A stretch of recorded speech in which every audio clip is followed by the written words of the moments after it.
रवि आहियां। मां चौथी दर्जा में पढ़ींदो आहियां।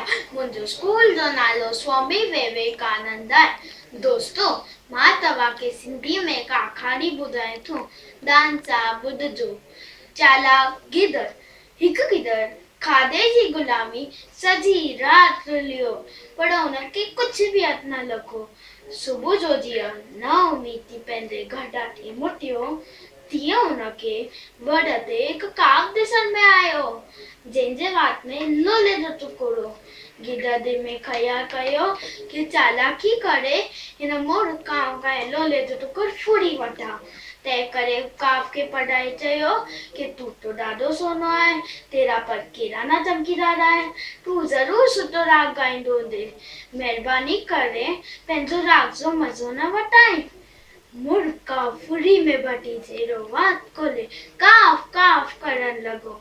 जहिड़ो वात वाले लोलो जो टुकुर अधु पट ते गिरियो। गिदड़ लोलो खाई ख़ुशि थींदे हली वियो।